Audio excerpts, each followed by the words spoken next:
რა იქნებოდა რომ შენთვის მეთქვა, რომ არსებობს ერთი ჩარევა, რომელსაც შეუძლია შენი დაზიანებული, სიმსივნურად გადაგვარებული უჯრედების გასუფთავება. იმუნური სისტემის აღდგენა თითქოს კლავაც 20 წლის იყო. შენი ტვინის ალცჰაიმერის დაავადებისაგან დაცვა, შენი ნაწლავის ღრმა გაწმენდა, მასში ანთების შემცირება, შენი ორგანიზმის ვისცერალური, აბდომინალური ცხიმისაგან დაცლა, კუნთოვანი მასის კლების გარეშე, შენი განწყობის ამაღლება, დოფამინის სენსიტიურობის გაზრდა, შენი სხეულის მომზადება, რეგენერაციისთვის ღეროვანი უჯრედების აქტივაციის და განახლების გზით. ეს ყველაფერი ბუნებრივად, სრულიად ბუნებრივად. დღეს ამაზე მინდა გესაუბრო. მინდა მოგიყვე რა არის ავტოფაგია, როგორ მუშაობს ავტოფაგია, როგორ გეხმარება ის, როგორ შეგიძლია შენ შეაბიჯო, შეტოპო ავტოფაგიაში, გააქტივრო ავტოფაგია და ამით გარდაქმნა როგორც შენი გონება, ისე შენი სხეული. ვინც ახლახან შემოგვემატეთ მინდორს, ჩემი სახელი ლაშა ჯაყელი, მე ვარ ლიცენზირებული ექიმი ნევროლოგი, ასევე გონება სხეულის ექიმი. დარჩი ამ ლექციის ბოლომდე და დღეს დეტალურად აგიხსნი, როგორ მუშაობს ავტოფაგია, რატომ არის ის მნიშვნელოვანი და მოგცემ კონკრეტულ პროტოკოლს. რაც შეეხება ესკვებას, შიმშილს, ვარჯიშს და საკვებ დანამატებს. იმისათვის რომ შენ მაქსიმალური ბენეფიტი მიიღო ავტოფაგიისაგან, სწორად გააკეთო ეს და არ დაიზიანო თავი ავტოფაგიის პრაქტიკით. პირველ რიგში მინდა ვისაუბრო, რატომ არის ეს მნიშვნელოვანი, რატომ გააჩნია ეს ჩვენს ორგანიზმს, ეს ტენდენცია, რომ თავისი თავი გაარემონტოს. პირველი კითხვა, რასაც ამ გზას ვსვათ, არის რა იქნებოდა ავტოფაგია რომ არ გქონოდა, რევერსიულად ვაზროვნებთ, ხო? ავტოფაგია რომ არ გქონოდა, რა მდგომარეობაში ჩავარდებოდა ჩვენი ორგანიზმი. ეს კვლავ არსებითად ჩაატარეს თაგვებზე და რაც ნახეს არის ის, რომ როდესაც უთიშავენ თაგვებს იმ გენებს, რომელიც ავტოფაგიას განაგებს, რაც ხდება არის ის, რომ უჯრედები ვეღარ აღდგენენ თავის თავს, ორგანელები გროვდებიან, ნაგავი გროვდება, დაზიანებული მიტოქონდრიები ჟონავენ ჟანგბადის რადიკალებს და ეს უჯრედს აზიანებს, მალე აბერებს, ჰორმონულ სისტემას არღვევს, მეტაბოლურ სისტემას არღვევს, სიმსივნურად აგვარებს უჯრედებს და ძალიან მალე კვდება ასეთი ორგანიზმი, რომელსაც ავტოფაგია არ გააჩნია. ძველი ადამიანები ავტოფაგიაში ცხოვრობდნენ სულ, გამუდმებით, იმიტომ რომ საჭმელი არ იყო ადვილი საშოვნელი, ხო? შეიძლება მთელი სეზონი ყოფილიყო ადამიანი ნაკლები საკვების ან საერთოდ საკვების გარეშე შეიძლება დარჩენილიყო, როდესაც ადრეულ ადამიანებზე ვსაუბრობთ, ჩვენ ვსაუბრობთ ადრეულ ადამიანებზე, ანუ ვსაუბრობთ 200,000 წლის წინ და არა ვთქვათ ცივილიზაციის ადამიანებზე, რომელიც არსებობდა ჩვენი ხანა.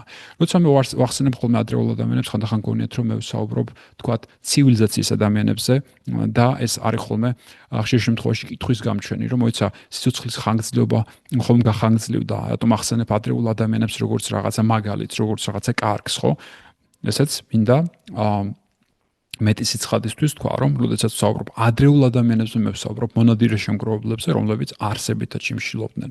ხო, როდესაც ჩვენ ვსაუბრობთ ცივილიზაციის ადამიანებზე, როდესაც მიწადმოქმედება დავიწყეთ, მეცხოველობა დავიწყეთ, აღარ მოძრაობდით, აღარ ვნადირობდით, რა თქმა უნდა, ამ გზით ნენელა ადამიანის ჯანმრთელობა შეირყა, იმიტომ რომ საკვები უფრო ხელმისაწვდომი იყო, ძირითადად ბურღულეული საკვები იყო ხელმისაწვდომი, ხო?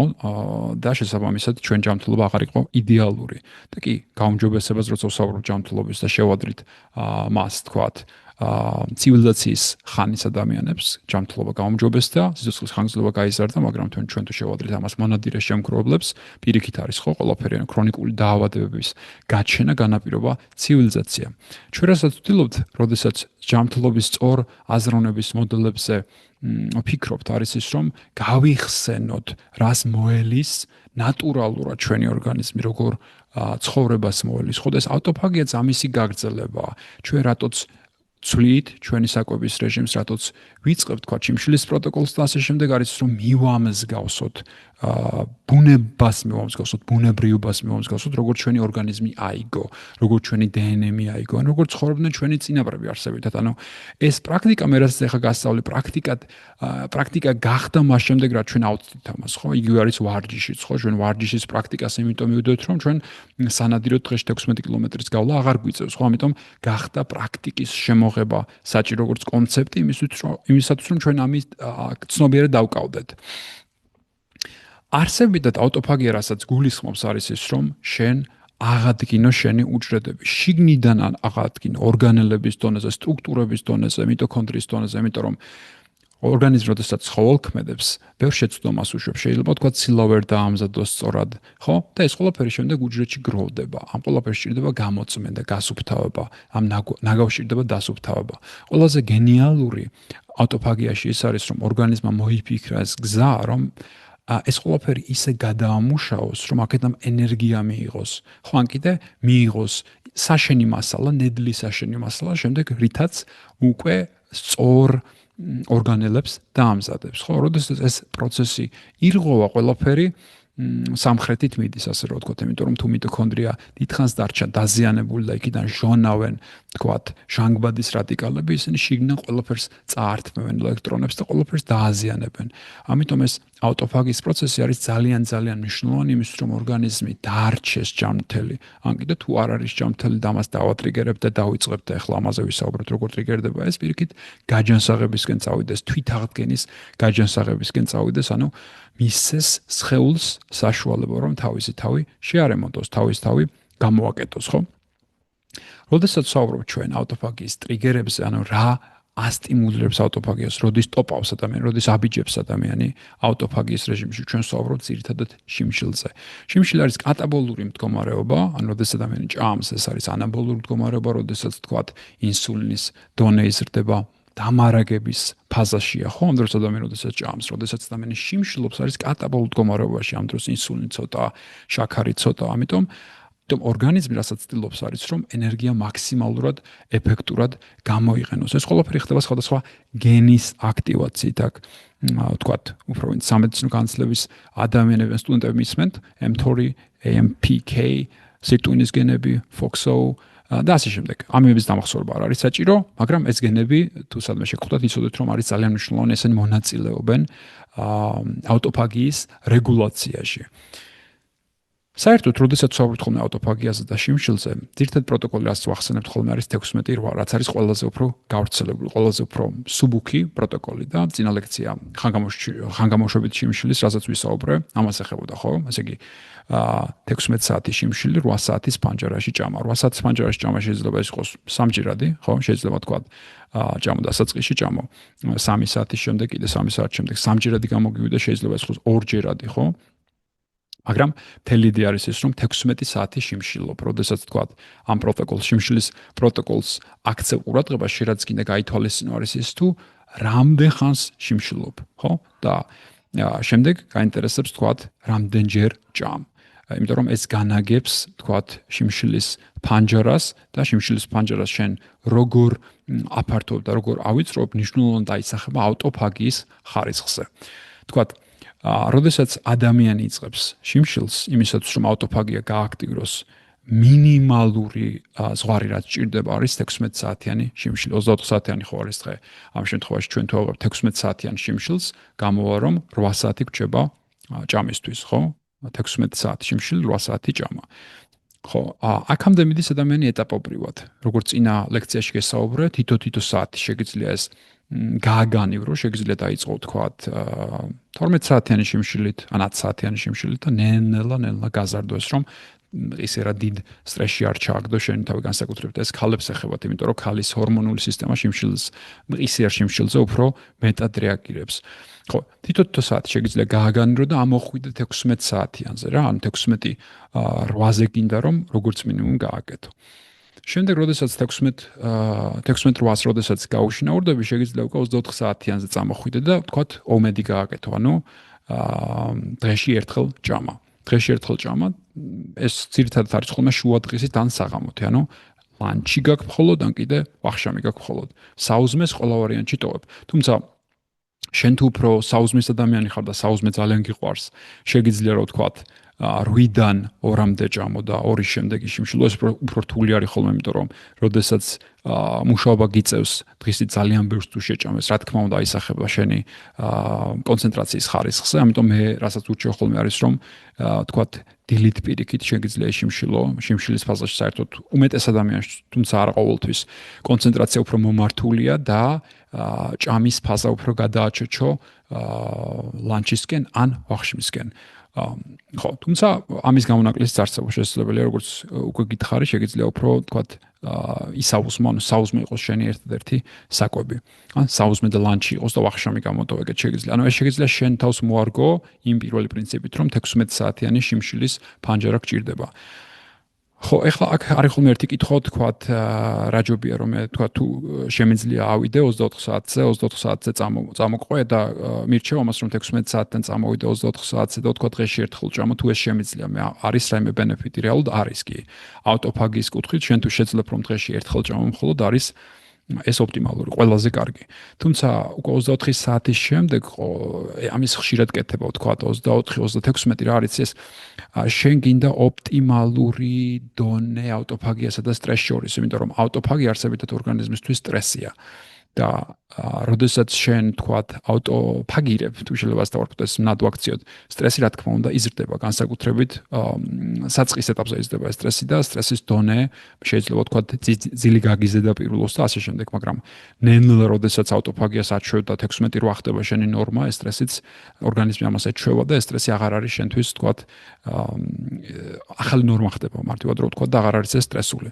მაგრამ 24-36 საათი ყოველთვის სტრესულად დარჩება შენი ორგანიზმისთვის, ამიტომ ამის ხშირად კეთებას არ გირჩევ. თუ შენ გინდა რომ უფრო ხმა ავტოფაგიაში შეტოპო და თქვა 24 საათზე ზემოთ გინდა წახვიდე 16 საათზე, 48 საათზე, ხო, ორდღიანი შიმშილი ან კიდევ უფრო მეტი, ხო? ამ შემთხვევაში ეს უნდა გააკეთო ეპიზოდურად და არა ხშირად, იმიტომ რომ ამას ახლავს სტრესი და რასაც მსხვერპლი, რასაც იღებ, ამ შემთხვევაში არის შენი ორგანიზმის ძლიერ სტრესში ჩაგდება, რაც გრძელვადაში არ არის კარგი, იმიტომ რომ მაშინ ქრონიკულ სტრესში გადახვალ და მე უკვე საკითხავი გახდება ავტოფაგიის სარგებელი ჭარბობს თუ ქრონიკული სტრესის მიერი ზიანი. ამიტომ ეპიზოდურად შეგიძლია ეს გააკეთო, რა თქმა უნდა, სწორი პროტოკოლი უნდა დაიცვა ამ დროსაც, ამასაც ვისაუბრებ, მაგრამ რაც შეეხება 16-8-ს, შეგიძლია ყოველდღე აკეთო 16-8, თავად ესე ვიქცევი, უმედით შეგიძლია ხშირად აკეთო, თქვა კვირაში ორჯერ შეგიძლია 24 საათიანი შიმშილის ფაზა გქონდეს.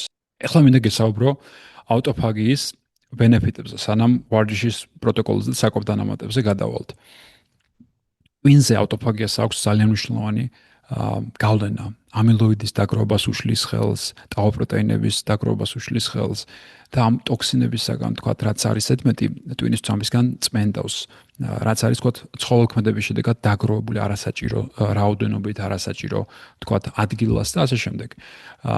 ეს აისახება, თქვათ, სიმპტომურად როგორ, ანუ ადამიანს უმჯობესდება კონცენტრაციის ხარისხი, განწყობა უმაღლდება, დამახსოვრება უმაღლდება, BDNF-ის წარმოქმნაზე ახდენს გავლენას, რომელიც არის ტვინის სასუქი და ნეიროპლასტიკობაში იღებს მონაწილეობას, ხო, ახალი რომ ისწავლოს ტვინმა, ახალი რომ შეამჩნიოს და ეს პირდაპირ კავშირში არის სიცოცხლის ხარისხთან, ხო, ადამიანი უფრო ლაღად გრძნობს თავს, უფრო იმის განცდა აქვს, რომ ახალ დღეებს ცხოვრობს, აი, ადრე გესაუბრა ენერგიის ლექციაში, რომ როდესაც თქვათ, ძილი ფუჭდება, როდესაც დამახსოვრება ფუჭდება, როცა ადამიანი ქრონიკულ სტრესში ცხოვრობს, ეს რაზე აისახება, ადამიანი ვეღარ იღდგენს თავს, ტვინი ვეღარ რემონტდება და დღეებს შორის გამიჯნა აღარ არის, როდესაც ადამიანი იხვიწებს, არ აქვს იმის განცდა, რომ ახალი დღე გათენდა და ძველი დღეების რიგს ცხოვრობს, ხო? და ეს ავტოფაგია ამას საკეთებს, რომ როდესაც შენ BDNF-ს გააქტიურებ, როდესაც შენ ნეიროპლასტიკობას გააქტიურებ, ეს განწყობაზეც აისახება, მეხსიერებაზე აისახება და ადამიანს აქვს იმის განცდა, რომ კი მე მაქვს იმის განცდა, შინაგანი გაფართოების განცდა, რომ ახალ დღეებს ცხოვრობ და ეს პირდაპირ კავშირში არის ტვინის აღდგენასთან. გულზეც აქვს ამას ძალიან მნიშვნელოვანი გავლენა, გულში მიტოქონდრიების აქტივობა განსაკუთრებით გამოხატულია, ამიტომ თუ მიტოქონდრიების გარემონტება სწორედ ვერ ხდება, ხო, ეს პირდაპირ აისახება გულის ჯანმრთელობაზე, გულის რითმების დარღვევაზე, გული როგორ თქვა ანთებაშია, როგორ ოქსიდაციურ სტრესში, ამაზე აისახება პირდაპირ. და როდესაც ავტოფაგია არის ოპტიმალური, ხო, ეს მიტოქონდრიებს არემონტებს და გულს უფრო უკეთესი ენერგიის აპარატი აქვს იმის, რომ მთელ ორგანიზმს დაეხმაროს, იმიტომ გული ყველაფერს კვებავს, ხო? მეტაბოლიზმზე, ინსულინის სენსიტიურობაზე აქვს ასევე გავლენა, ხო, ცხიმის გადანაწილებაზე, თქვათ, სად ჩაულაგდება, სად არ ჩაულაგდება ცხიმი, როდესაც თქვათ, ავტოფაგის აპარატი მოშლილი არის, უფრო აბდომინალური, ვისცერალური, ორგანული ცხიმედება ადამიანს, რაც არის რეალურად ძალიან საშიში და მავნებთ ორგანოებს აზიანებს, ხო? კუნთების აღდგენაზე გავლენა ავტოფაგიას რეალურად ამაზე უფრო ცლად ვისაუბრებ ცოტა ხანში, კუნთების შენებას ავტოფაგიის აპარატის წყობში ფუნქციონირება განაპირობებს, როგორ აშენდება, რამდენად კარგად აშენდება და რამდენად შეეწირება კუნთების მშენებლობას, თქვა ჯანმრთელობის სხვა პარამეტრები. რა თქმა უნდა, სიბერის ინტენსივობას, სიბერის სიჩქარეზე აქვს გავლენა ავტოფაგიას, როდესაც ავტოფაგი აქტიური არის, თქვა უჯრედები, რომლებიც დაზიანენ, რომლებიც დაბერდნენ, ამათი პოპულაციიდან გამოცხრილვა ხდება. სიმსივნური უჯრედების გამოცხრილვა ხდება ამ დროს პოპულაციიდან. ერთ-ერთი ყველაზე თანამედროვე გაგებით სიმსივნე რატო ჩდება არის ის, რომ როდესაც ადამიანი, თქვა, მეტაბოლურ დისფუნქციაში ცხოვრობს, ამ დროს მიტოქონდრიები ზიანდება, მიტოქონდრიების მთლიანობა ზიანდება, მემბრანის მთლიანობა ზიანდება და მიტოქონდრიის შიგნით რაც არის ჟანგბადის რადიკალები ჟონავენ მიტოქონდრიიდან და მე აზიანებენ უჯრედის ძირეულ გენომს. ძირეულ გენომს აზიანებენ, უჯრედი მე ვეღარ ფუნქციონირებს წყობში და ასე ხდება უჯრედების გადაგვარება. სიმსივნურ უჯრედებად ეს არის ყველაზე უფრო თანამედროვე გაგება სიმსივნის გენეზის, რომელიც ნობელის პრემიას ელოდება ცოტა ხანში. ხო, ეხლა მინდა უშუალოდ გესაუბრო ვარჯიშის პროტოკოლზე. შენ თუ აქტიურად ვარჯიშობ და გინდა რომ ეს ავტოფაგიის დღის წესრიგს შეუწყო, თუ დაიწყებ თქვათ 16:08 ან 16 საათიან შიმშილს თუ დაიწყებ და ასევე ვარჯიშობ, მინდა მოგცე კონკრეტული რჩევა, კონკრეტული პროტოკოლი, როგორ შეგიძლია ივარჯიშო ისე, რომ ავტოფაგიაში წამყვაფო შენი ორგანიზმი ძირეულად გააჯანსაღო და აღადგინო ის და ასევე არ დააზარალო თქვათ შენი ცხოვრების სხვა ნაწილი, როგორც არის თქვათ ეს ვარჯიში და როგორ შეგიძლია შენ ვარჯიშთან ნახო მაქსიმალური სარგებელი. რაც ჩატარდა კვლევები, როცა ამას ვეცნობოდი, რეალურად ავტოფაგიისა და ვარჯიშის გავლენას ყოფენ 4 ნაწილად. ყველაზე უფრო ძლიერი გავლენა ავტოფაგიაზე აქვს ისეთ ვარჯიშს, რომელიც ძლიერ სტრესში აგდებს ისერად ორგანიზმს, იმიტომ რომ ზოგადად სტრესი არის ის, რაც ავტოფაგიის გამშვები არის. აქ გულისხმობ და საუბრობთ მწვავე სტრესზე. ქრონიკული სტრესი პირიქით ავტოფაგიის ბლოკერია, ავტოფაგიას ამოხრუჭებს. ქრონიკული სტრესი, მაგრამ მწვავე სტრესი პირიქით ავტოფაგიის გამშვები არის. ამ მექანიზმზე ახლა კარგად გესაუბრები. მაღალი ინტენსივობის ინტერვალური ვარჯიში ჰიტი არის ყველაზე ძლიერი გზა ავტოფაგიაში შესაბიჯებლად.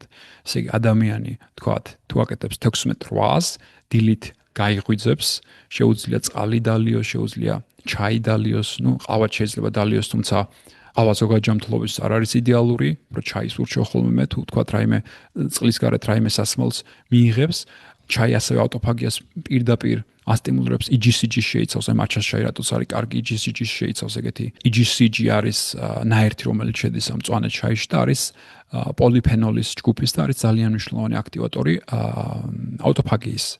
რატოც არის თქვათ მაჩას ჩაი ესეთი ცნობილი და ესეთი კარგი. და როდესაც თქვათ ადამიანი იღვიძებს დილით და მთელი ღამე იმყოფებოდა შიმშილის ფაზაში და ასევე ითვლება რომ ძილის დროს ავტოფაგია აღწევს პიკს, იმიტომ რომ მელატონინის დონესთანაც კორელებს ავტოფაგია მელატონინის საერთოდ სტიმულაციას უკეთებს ნატურალურ მელატონინი განსაკუთრებით, თუმცა მცირე დოზით საკვები დანამატის მელატონინმა შეიძლება ავტოფაგიას შეუწყოს ხელი. როდესაც იმყოფებოდა ავტოფაგიაში მთელი ღამის განმავლობაში გამოიღვიძებს, ხო და ამ შემთხვევაში თუ ადამიანი გამოტოვებს საუზმეს წავას სავარჯიშოდ და ამას დაუმატებს კიდე მთელი ღამის ავტოფაგიას თუ დაუმატებს მაღალი ინტენსივობის ინტერვალურ ვარჯიშს, ამ შემთხვევაში ეს აღწევს პიკს. პიკს ეს აღწევს ცოტა უფრო სხვა მექანიზმით ვიდრე წინააღმდეგობრივ resistance training, ანუ წონებით ვარჯიში. ამ შემთხვევაში, როდესაც საუბრობ ჩვენ HIIT-ზე და საუბრობ თქვათ endurance training-ზე, ან რომელიც არის ორივე სირბილზე მოძრაობაზე დაფუძნებული ვარჯიშები, ხო? ამ შემთხვევაში ჩვენ საუბრობთ ავტოფაგიის სტიმულირებაზე გლიკოგენის მყისერი გამოლევით. ანუ ეს ორივე ვარჯიში, როდესაც ადამიანი დარბის, ხო? გლიკოგენის მარაგი გამოელევა ორგანიზმს და გლიკოგენი როდესაც შემცირდება, ანუ შაქრის დონე როდესაც შემცირდება, ეს ითვლება რომ გენურ დონეზე ასტიმულირებს ავტოფაგიას. თქვათ რეზისტენტული ვარჯიშების დროს ავტოფაგიის სტიმულირება ცოტა უფრო სხვა მექანიზმი აქვს. ამ შემთხვევაში ჩვენ უჯრედების მექანიკურ დაზიანებაზე ვსაუბრობთ, ორგანელების მექანიკურ დაზიანებაზე ვსაუბრობთ, რაც საჭიროებას წარმოშობს, რომ ეს დაზიანებული ორგანელები, მიტოქონდრიები მაგალითად გაკეთდნენ და ეს უფრო სხვა მექანიზმით ასტიმულირებს ავტოფაგიას, ხო? ამ შემთხვევაში საჭირო არის რომ მექანიკურად დააზიანეს შენ და უნდა შეარემონტო უჯრედული აპარატი მექანიკურად რაც იყო დაზიანებული. სირბილის მიერი და წონების მიერი ავტოფაგიის სტიმულირება სხვადასხვა არის. სირბილის მიერი არის სტიმულირება ჰორმონულ დონეზე და მექანიკური ვარჯიშის მიერი ეს არის უჯრედების დაზიანებული უჯრედების გარემონტების მიერი სტიმულირება ავტოფაგიის. თუმცა ესეც მინდა გცოდნო რომ ორივე კარგად ასტიმულირებს. რომ მკითხო რომელი უფრო სირბილის მიერი ითვლება რომ უფრო მეტად ასტიმულირებს ავტოფაგიას, თუმცა ეს უფრო ინტენსიურიც არის, უფრო რთული გასაკეთებელი და ამის ყოველდღე კეთება რა თქმა უნდა არ არის. სასურველი და უფრო შეიძლება ეს გააკეთო თქვა კვირაში ერთხელ, კვირაში ორჯერ. ამისი პროტოკოლი თქვა ჰიტის პროტოკოლი არის რომ თქვა 5 წუთი უნდა მოითელო, შემდეგ 6 რაუნდი გაქვს სპრინტის, ანუ სწრაფი გაქცევის, როდესაც მაქსიმალურ VO2 max-ზე გარბიხარ, ანუ რაც შეგიძლია ყველაზე უფრო მეც გარბიხარ და შემდეგ აქვს 30 წამიანი, 30-50 წამიანი შესვენება. ასეც საკეთებ 6 რაუნდს, ანუ 6 რაუნდი გაქცევის, 30 წამიანი შესვენება. და შემდეგ 5 წუთი მთლიანად ისვენებ, არაფერს აღარ აბავს, სხვა ვარჯიშს აღარ აბავ ამას. ეს არის 6 რაუნდი ესეთი, რაც ძალიან მაგრად ასტიმულირებს ავტოფაგიას. კიდევ ერთხელ ამას ეს რო შევაჯამოთ, ამას აკეთებ მშიერ მდგომარეობაში. შეიძლება გქონდეს დალეული ჩაი, შეიძლება გქონდეს დალეული ელექტროლიტები, შეიძლება გქონდეს დალეული კრეატინი, თუმცა ახლა საკუთარ დანამატებს რო გადავალ, მალე გეტყვი ამასაც, რომ უფრო ჯობია რომ ესენიც მიიღო ვარჯიშის შემდგომ, მაგასაც აქვს რაღაც ნაკვთები, რაც მინდა რომ იცოდე და არ გამოგეპაროს. რაც შეეხება ჭამას ვარჯიშის შემდგომ, ავტოფაგიის თვალსაზრისით ჯობია რომ ვარჯიშის შემდგომ დაახლოებით 30-60 წუთი მოიცადო, რომ ავტოფაგიამ თავისი გასაკეთებელი საქმე მაქსიმალურად მოასწროს და გააკეთოს. თქვა, განსაკუთრებით ეს იგულისხმება შენ თუ თქვა წონებით ვარჯიშობ, იმიტომ რაც დააზიანე, კიდე რომ ავტოფაგიის პიკში შესულმა სხეულმა მაქსიმალურად მოასწროს შენი დაზიანებული ორგანელების გარემონტება. ეს კიდევ უფრო მეტ ბიძგს მოგცემს შემდეგ, როდესაც უკვე აღდგენის ფაზაში გადახვალ, ავტოფაგიდან გადახვალ, თქვა, აღდგენის ფაზაში, მშენებლობის ფაზაში, როდესაც გადახვალ, თქვა, უკვე პროტეინს იღებ, საშენ მასალას აძლევ კუნთებს იმისთვის, რომ აშენდეს. ამ შემთხვევაში, როდესაც შენ ავტოფაგიას მისცე მაქსიმალურ დროს, რომ მოასწროს დაზიანებული ორგანელების და პროტეინ აგრეგატების გარემონტება, ხო, აღდგენის პროცესი უფრო კარგად დაიწყება. საერთოდ, როდესაც აღდგენის ფაზაში შეხვალ, თქვა, ივარჯიშე ხომ ორჩი ვარჯიშს 30 წუთი 1 საათი გავიდა, რაც გინდა არის რომ შეაბიჯოს კვებაში მაღალცილოვანი რეჟიმით. რატომ? იმიტომ რომ მაღალცილოვანი რეჟიმი ყველაზე მალე თიშავს ავტოფაგიას, mTOR-ის გააქტიურებას იწვევს და ანაბოლურ ფაზაში გადადიხარ, ანაბოლურ მშენებლობაში გადადიხარ. განსაკუთრებით ლეიცინის მდიდარი პროტეინი გულისხმობა კვერცხი, რძის პროტეინი, ძროხის პროტეინი და ასე შემდეგ. ეხლა მინდა გესაუბრო საკვები დანამატების პროტოკოლზე, რაც შეეხება ავტოფაგიას და ავტოფაგიის სტიმულირებას. პირველი რითიც მინდა დავიწყო ეს არის კრეატინი. კრეატინი არის ერთ-ერთი ყველაზე უფრო ღრმად შესწავლილი საკვები დანამატი, რაც კი რამე არსებობს და არის ძალიან მაგარი ავტოფაგიის დროს. პირველი რაც მომწონს და მიყვარს კრეატინში არის ის, რომ კრეატინი არ წყვეტს ავტოფაგიას, არსებითად ავტოფაგიის ფაზაში შეგიძლია მიიღო კრეატინი, თუმცა კვლევები აჩვენებს, რომ ავტოფაგიის შემდგომ უფრო კარგი ეფექტი აქვს, ანუ როდესაც უკვე თქვათ მორჩი ვარჯიშს და გინდა რომ მშენებლობის ფაზაში გადახვიდე, კრეატინს თუ ამ ფაზაში მიიღებ, როდესაც უკვე თქვათ შიმშილი გაწყვიტე და მშენებლობის ფაზაში კიდე შეხვიდე, ამ შემთხვევაში კრეატინს უფრო მეტი ეფექტი აქვს, იმიტომ რომ იმიტომ რომ სისხლმომარაგება თქვათ გაზრდილი არის ამ დროს შენი კუნთების და კრეატინი უფრო ეფექტურად მიიტანება უჯრედებამდე, ათვისება კრეატინის უჯრედების მიერ უფრო მაღალია, ასევე ინსულინ სენსიტიური ამ დროს შენი კუნთები გამხდარი და კრეატინს უფრო მეტი ეფექტი აქვს.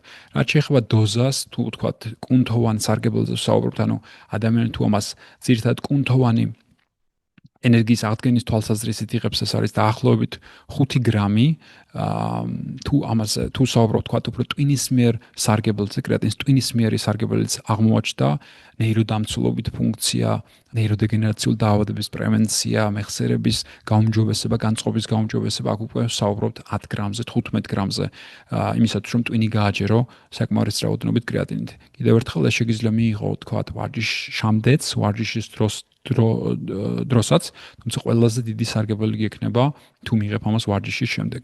ელექტროლიტებიც იგივე ლოგიკის არის, ელექტროლიტები არსებითად არ თიშავენ ავტოფაგიას. ელექტროლიტებზე როდესაც საუბრობთ ხოლმე, ტიპიურად საუბრობთ მაგნიუმზე, კალიუმზე და მარილზე, ნატრიუმზე, შეიძლება ამას დავამატოთ ცინკიც. მე აქაც ურჩევ ადამიანს რომ მიიღოს ელექტროლიტები ვარჯიშის შემდგომ.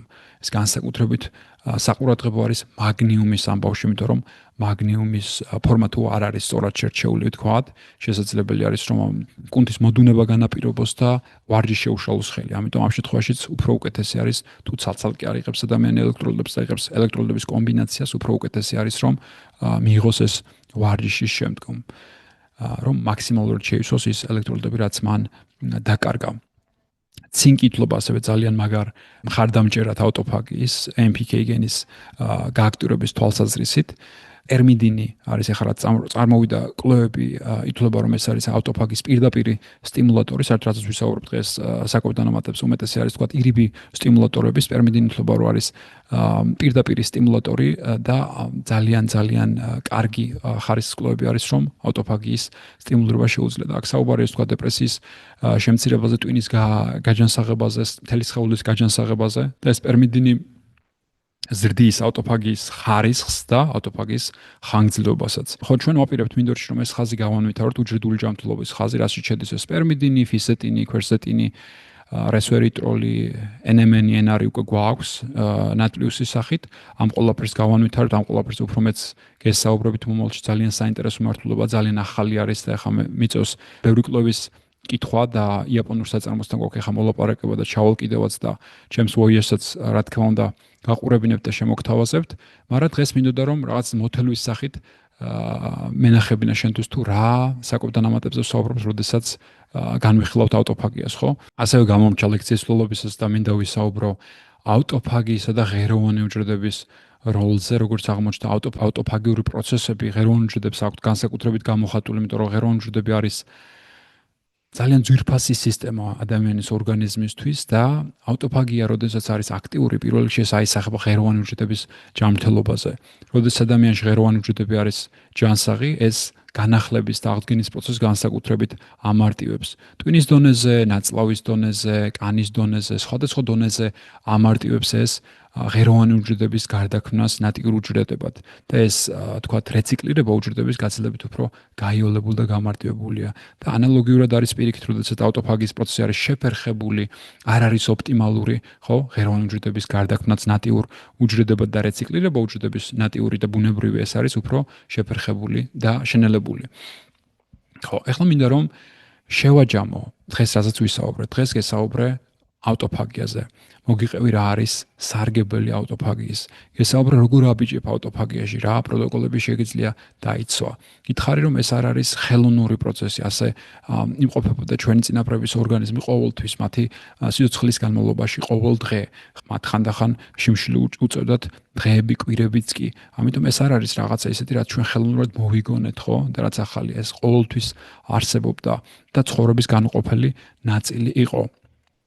შიმშილის სხვადასხვა პროტოკოლზე და პრაქტიკაზე გესაუბრე, როგორ შეგიძლია დაიცვა შიმშილი ისე რომ არ დაიზიანო თავი, ასევე მინდა რომ გითხრა რომ შიმშილის ფაზაში მნიშვნელოვანია ელექტროლიტები არ მოგაკლდეს, მნიშვნელოვანია რომ მაგნიუმი, კალიუმი და მარილი იყოს წყობში. შიმშილის დროს არის ეს განსაკუთრებით მნიშვნელოვანი, იმიტომ რომ ინსულინის დონე ცირდება და ამას შარდით უფრო მეტად გამოყოფა, ამიტომ შიმშილის ფაზაში განსაკუთრებით ყურადღება უნდა მიაქციო, რომ ელექტროლიტები არ დაგაკლდეს. ვისაუბრეთ ვარჯიშზე გითხარი სხვადასხვა პროტოკოლი მოგიყევი ჰიტზე, თქვათ ვისაც უყვარს სირბილი, სპრინტმა როგორ შეგიძლია და სტიმულიროს ავტოფაგია, ხო? უზმოზე სპრინტი გულისხმება აქ. და ასევე ვისაუბრეთ რეზისტენტულ ვარჯიშზე, რომელსაც უფრო სხვა მექანიზმი გააჩნია. ვარჯიშის შემდგომ აღდგენის პროცესზე ვისაუბრეთ, ხო? როგორ უნდა მიიღოს სხვადასხვა საკვები დანამატი თუ ამატყებულობ, კვება როგორ უნდა განაახლო, 60 წუთი, 30 წუთი, 60 წუთი მაინც უნდა მოიცადო და გირჩიე რომ თქვა ეს პროტეინის powders, ანუ პროტეინის ფხვნილს ღებულობ, კრეატინის ღებულობ, ელექტროლიტებს ღებულობ, სხვადასხვა საკებ დანამატის ყველაფერი ჯობია რომ ვარჯიშის შემდეგ მიიღო რომ შეწოვა იყოს მაქსიმალური და ავტოფაგიას არ შეუშალო ხელი, ასევე გითხარ რომელი საკვები დანამატები არ უშლის ავტოფაგიას ხელს, გესაუბრე ასევე უჯრედული ჯანმრთელობის ხაზზე, რასაც ვაპირებთ მინდორში, სპერმიდინი, ფისეტინი, ქვერცეტინი და მსგავსი, რაც არის ძალიან მნიშვნელოვანი და ერთი ბოლო რაც მინდა გითხრა რომ თუ გინდა რომ გაიგო რამდენად კარგად იმყოფებოდი ავტოფაგიაში, რამდენად ეფექტური და შედეგიანი იყო ეს შენ, თუ შეგიძლია სხვადასხვა მარტივი ლაბორატორიული ტესტით გაიგო ეს არის უზმოინსულინი, უზმოინსულინი რაც ნორმაში, რაც ნორმის ქვედა ზღვარზე არის, მით უფრო კარგად იმყოფებოდი ავტოფაგიაში, ან დიდი ხნით არ ტივტივებდა ინსულინი შენს ორგანიზმში, უზმოშაქარიც კარგი საზომი არის ამის. ტრიგლიცერიდების დონე შეგიძლია გაიგო, ტრიგლიცერიდები არ უნდა გქონდეს გაზრდილი, ესაც ნიშნავს იმას, რომ ინსულინის რეზისტენტობა არ გაწუხებს, ტრიგლიცერიდები ამის ძალიან კარგი საზომია, როდესაც გაქცეულია ხოლმე ეს LDL და HDL-ზე უფრო კარგი მარკერი არის ამის გასაზომად. ტრიგლიცერიდები თუ გაქვს ცოტა, ესაც კარგზე მეტყველებს. ცოტა რა ნორმაზე და ნორმის ქვედაზღვარზე, ესეც კარგზე მეტყველებს. კეტონები შეგიძლია გაისინჯო, შარდში შეგიძლია გაისინჯო, სისხლში შეგიძლია გაისინჯო ეს კეტონები და ამითაც გაიგებ, თუმცა ეს უფრო რთული გზა არის, უფრო ხშირი ნაცნობი ტესტები, რაც ყველგან აქვთ არის ეს უზმოინსულინი, უზმოშაქარი ტრიგლიცერიდებიც.